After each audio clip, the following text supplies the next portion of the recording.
everyone. I'm Nirav Patel, CEO of Bristlecone, and I'm thrilled to be back, this time bringing you all a new episode of our Bristlecone CEO series. For all of our new viewers, the Bristlecone series is all about bringing a spotlight on inspirational leaders of today's time. I'm excited for today's CEO series as we have a very, very special guest with us. I'd like to introduce you all to Archie Black, the Chief Executive Officer at SPS Commerce, the world's leading retail network connecting trading partners around the globe to optimize supply chain operations for all retail partners. Archie has been leading SPS Commerce for more than 22 years. He took the helm in 2001 when the company was near insolvency and led the company through explosive growth with a market valuation of over 5.5 billion today. I can't wait for today's session as we will talk about the 2000%, yes, 2000% revenue growth, leading the company through an IPO, navigating an organization through various inflection points. And of course, we'll talk about Archie's future plans as he's recently announced his retirement from SPS Commerce. Archie, welcome. We are so happy to have you here with us today. Well, thank you so much to have me. It's a privilege to be here and I look forward to the conversation today. Thank you, Archie. So, Archie, first off, I want to congratulate you on such a decorated career, and I'm excited to explore your journey a bit further with our viewers today. You and I have known each other for some time, mainly as a result of our business crossing paths during your time at the helm at SPS Commerce. Before we talk about your 22 years at SPS Commerce, can you give viewers a glimpse into your journey prior to joining SPS Commerce and what sort of led up to your decision to join Commerce? Yeah, sure. So I graduated from Marquette University as a accounting major and went to work for Pricewaterhouse. And I'm old enough that it was not PricewaterhouseCoopers, it was Pricewaterhouse. And after 2.5 years, went to work for an audit client of ours called Investment Advisors. And at that time, it was an investment firm, institutional investment firm, and venture capital firm that had about $1 billion under management. And during my 11 years there, as different roles, head of operations and CFO, we grew from $1 billion to 17 billion. And just got a lot of great experience in growth companies and in technology. The world at that time in the mid 90s, we were essentially paperless as a company that had 50,000 customers and we had about 150 custodian bank relationships, and we're paperless. Financial services tends to be a leader. And that's the way I kind of thought the world worked. Anyway, we were having a leadership transition there. The CEO was retiring. I was not buying off on the next leader and decided to move on. And being a good Minneapolis boy, I really didn't want to move. I know that's hard for some people to believe, but didn't want to leave, which really meant I needed to change industries out of the financial services to find something. We had about 17 billion under management. So to find an equivalent type of company, you really were looking at Boston, New York, San Francisco, or somewhere else. And so I decided to reinvent myself, and it was a .com time, remember, back then. So, one of the thoughts was this was a get-rich-quick scheme at SPS Commerce, joining in '98, part of the tech bubble company. People were making a lot of money really quickly. So joined SPS as CFO. To be honest with you, it seemed like a bit of a mistake from the beginning. I had turned down an offer to be the CFO of Optum Health, which is now a $110 billion business, I believe. It was a bit of a struggle at the beginning. Well, fantastic to hear this background, Archie. I mean, I think I'm going to come back to this point on paperless in mid-90s. I mean, that just is a very, very intriguing thought and a conversation, which I'll probably come back to. When you joined SPS back in '98, it was very much, like you said, a different company than it is today. Can you describe that environment with what I call as a beginner's mindset? And one of the things that I've always been very fascinated is a beginner's mindset in companies that have had very enduring journeys, right? What factors um, you think that fundamentally differentiate as you think about a company early days as a beginner's mindset, and what sort of changes in terms of the cultural behaviors and approaches later in the years? Just clear to hear your Yeah. perspective. I probably have to bridge then from when I started to when I took over, because we were a software business. It was just getting into what is today SPS Commerce. We were St. Paul software, which interestingly enough, we did announce a few weeks back that we're buying a company called Thai Kinetics, a European business that actually I sold St. Paul software to in the year 2000. So we're actually buying back an asset we sold 23 years ago. But at that time, we were really on focused from when I was CFO, and we're really on focused, really didn't have a team environment. And I think what we did, Jim Fromme and I took over the company in 2001. We were running out of cash. We had $1 million of revenue in Q1 of 2001 and a $6 million loss. And at that time, to be honest with you, burn was kind of something to be proud of, right? How big's your burn? My burn's $2 million a month. But a business, it doesn't take a financial analyst to say, I've got $1 million a quarter business that's not growing and is losing $6 million a quarter. So we had to do something very different. And I would tell you the mindset we got at that time was relatively simple. First, we're going to have the business extremely focused. We're going to do what we do best, and we're going to do that. We're not going to do everything. So we got really focused, and we believe in focus at SPS Commerce. That tech companies in particular, if you study tech companies, they typically, the successful ones, are extremely focused to 500 million or $1 billion. And examples are Oracle only did database. Google only did search. Microsoft only did operating systems. Salesforce only sold CRM to the Salesforce. They didn't even sell CRM to customer success organizations. And the list goes on and on about focus. So we got really focused on what we're going to do. And then I would tell you, we also got really focused on our people. We had to downsize substantially at that time. But the people that remained, we wanted to be extremely focused on. We wanted to develop talent, invest in our people, and create the culture. So I would tell you those were the beginner's mindset. And along the way, a culture of learning and a culture of failing fast. You have to be willing to fail fast and congratulate people for trying something, failing, and moving on, so that they don't dig in and want to just keep doing it so that they can prove to the boss that it wasn't a bad idea. So I think that's one of the things great companies do, is they do a good job of stop doing things. Well, I think that's an important takeaway. I guess I look at it and saying, talking about focus, and it's fascinating to hear when you actually relate those examples of how the big tech companies, as we all know it as, did one thing very right. And then I think, having that focus, it takes persistence. It takes real years and years of effort, but staying and being best at something for a long period of time really pays off in itself. And failing fast is the culture of an innovation that I think underlies a little bit on the root of the technology. And it's fascinating to see that. I think I kind of relate this to a lot of, for us, we are celebrating our 25th anniversary as Bristlecone. And more recently, I've had a chance to really meet some of the founders to really talk about it. And they said that, hey, we wanted to be the best in supply chain, and we said we will focus on that. And no matter how the world expands in adjacencies and newer offerings, but you sort of continue to dominate your, I call, an unfair advantage that you want to drive. And it takes a long period of time for people to have a recall. When you actually kind of look at it that way. Now, you joined SPS Commerce in '98 as a CFO, as you mentioned, and were named CEO in 2001.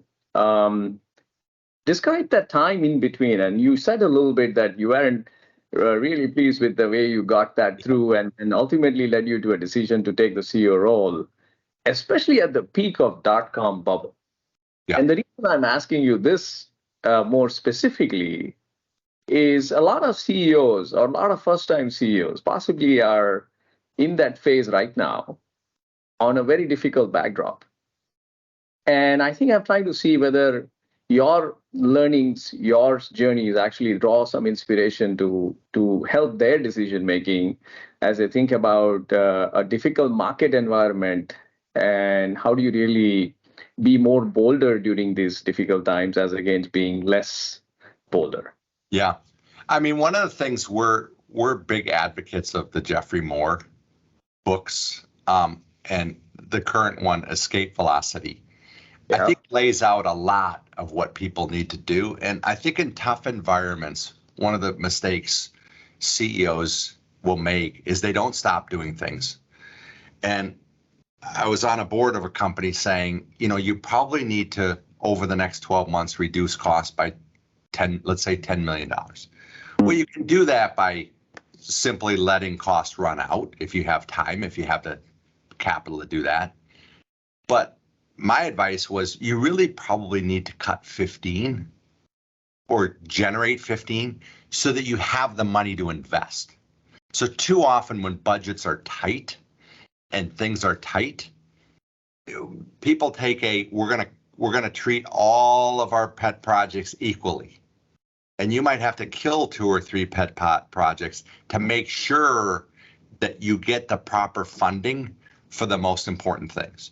So I think for us as a business, and this is a habit we still do, in July, we go off site and figure out our 3 to 5 strategic initiatives.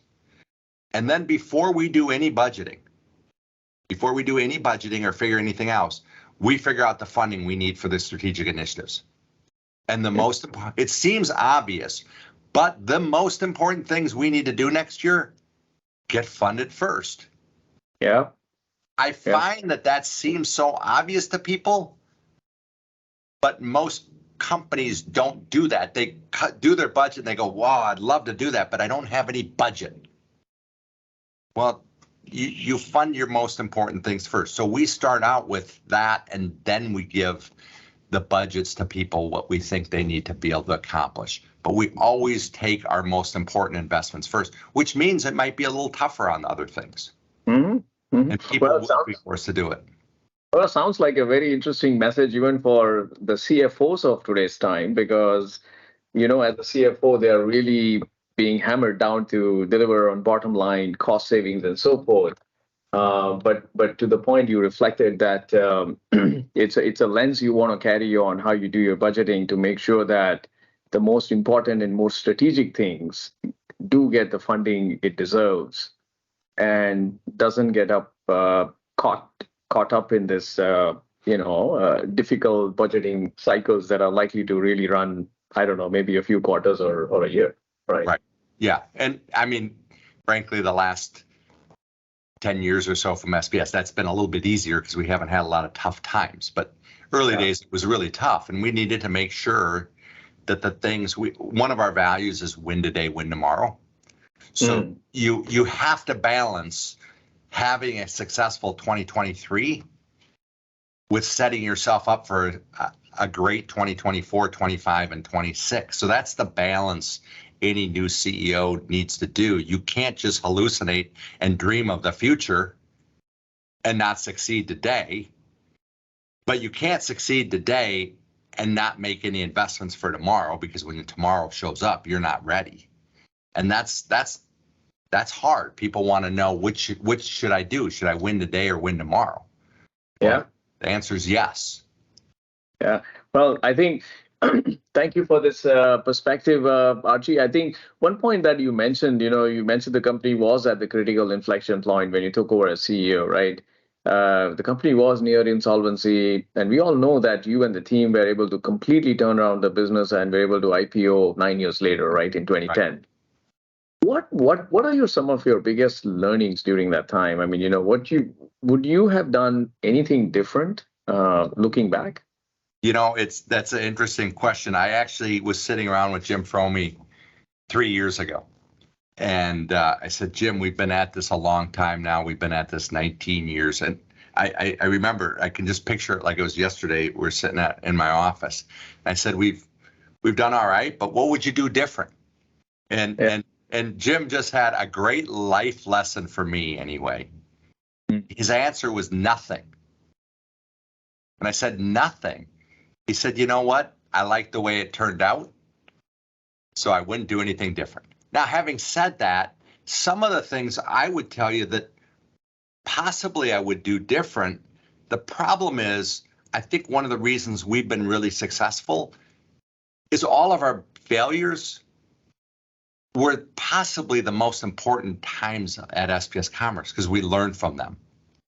So, we work with a lot of retailers. Yes. And we have best practices of how to do an enablement campaign. Yeah. Well, I can tell you almost every single best practice we have was from failure. Like, I don't want to do that again. I either gave the customer a bad customer experience, or we lost to a competitor. So, we're infatuated with our network. We invest in our network. We always believed in the network, but I know one deal, Jim Fromey went down and we lost to a competitor because they were investing more heavily in the network. And Jim came back and he hates losing as much as I do. And we started investing in our network. And I will tell you today, we have our network. We've invested so much more in our network than anybody else. We would never lose because of our network. If we hadn't lost that deal, I don't know that we would have ever had that conviction to just go all in, right? So it's those pain points. But having said that, I think the most important thing in a young company is surround yourself with great, positive people. Yeah. Because these journeys are hard, and if you've got a bunch of, I don't know if you're a Winnie the Pooh fan, but if you've got a bunch of Eeyores around you, it gets old really fast because there's plenty of things to complain about in a startup. So that definitely is, and especially in the current backdrops, I mean, where everybody gets very negative about things that is going on. It's just amazing to see that how a certain kind of market conditions and backdrop present a lot more things in more negative than they actually are. Yes. I think I always feel that, and I think to that point, I feel your suggestion to say that surround yourself with positive people, and I think it's a huge point for a lot of us to carry that. It's different being just having a positive frame of mind than saying that I have an answer for everything, but you might not have a lot of answers for everything, but you at least have a positive frame of mind of how you're looking at trying to solve that. We're trying to solve it, and we're going to get there, and it's hard, but hard is fun, right? Hard isn't bad. Yeah. Hard is good. Hard is fun, hard is challenging, hard is how you grow. As you reflect on your 22 years, what are you actually most proud of? One of the things I'm most proud of is last week we had our leadership team meeting, which is the top 80 or 90 people at SPS Commerce to review our strategic plan with them before the culmination is in November when we'll have an all-employee meeting. But I introduced the new CEO, Chad Collins. And before I did, I said, I want to give you a feel for the room. And if you started out, you're now a leader at SPS Commerce, a director or VP. If you start out as a individual contributor, stand up. Over half the room stood up. Wow. And if you got promoted into director, stay standing. If your next group is, if you came in not as an individual director and not as an individual contributor, but not as a director or VP, and you got promoted into this room, stand up. It was about 80% of the room.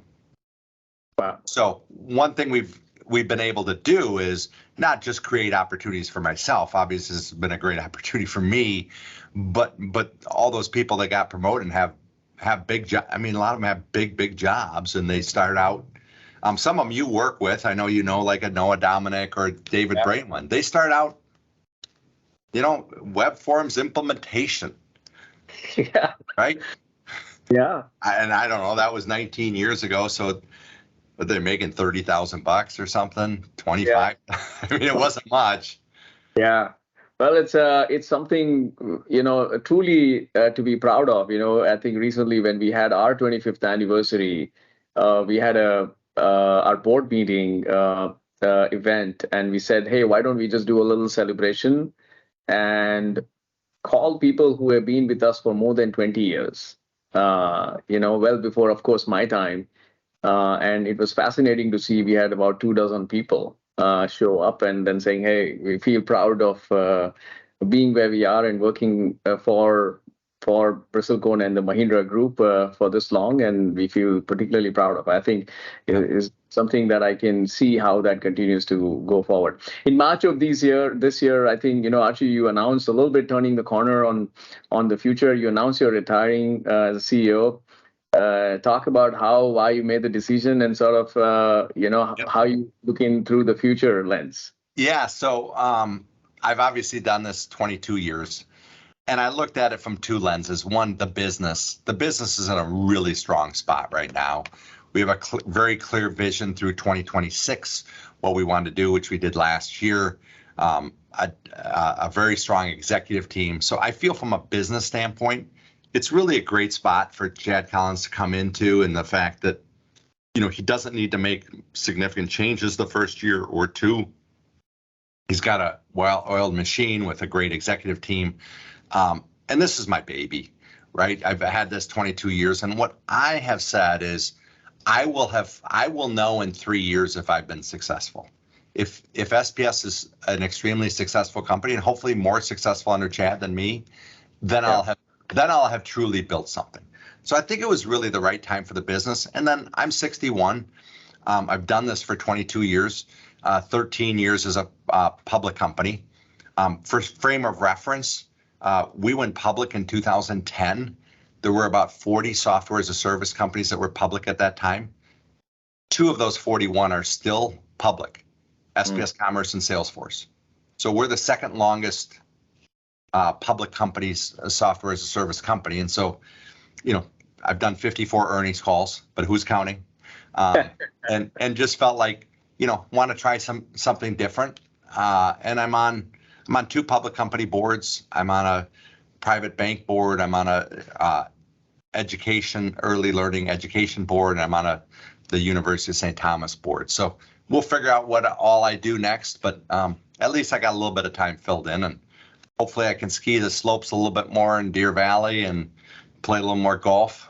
Well, I think it sounds like a perfect timing as a transition. I should also say that not to miss on the point that you had a very, very interesting story about trying to take something more public and bringing it back as an IPO. I think this was a company that went IPO after many years, and not many CEOs get that chance to take a company IPO. And of course, not to miss on the point that, running a company as paperless in mid-90s, I mean, that's quite some experience that's unique and compelling to really drive off. Like you said, I think, it's fascinating to see how you're transitioning and working through that plan with Chad and Chad Collins. And, I hope at some point we get a chance to really talk about our partnership, expose our work, and take his guidance as we really land ourselves into the future. Finally, I'm going to ask one question. Any parting message, words of wisdom that you'd like to leave for all the viewers, and more specifically, the current and the future CEOs that are out there listening this? I think I tell everybody, well, first off, of course, you'll spend time with Chad, because the Bristlecone partnership is extremely important to us and has been a phenomenal, I don't know, we're on maybe 8 years now, a phenomenal part of our success, and being able to scale the business, being able to build the business, a thought leader in Bristlecone, so to be able to help us through that. So of course, you'll have that opportunity, and I think Chad will be excited to meet yourself and the entire Bristlecone team. My parting shot would be, again, just I think if you're a budding entrepreneur, stay focused. We look at so many companies and they start building a second, third product, If you've got a $5 billion market, total addressable market, and you're a $5 million company, don't go build something else. Stick with it and stay focused. And then just enjoy the journey. If you're not enjoying the journey, you're not going to be able to stick with it. Well, thank you, Archie. Thank you really, really so much for the time today and sharing your valuable thoughts with us and our viewers today. And wishing you all the very best with more skiing and more golfing, and as you transition into this exciting world, with still your hands being fairly full with what you're doing for Minneapolis and the city out there. I mean, it's very inspiring to see how you're making an impact to the community as well. So thank you, Archie. Appreciate it, and look forward to seeing you soon. Thank you.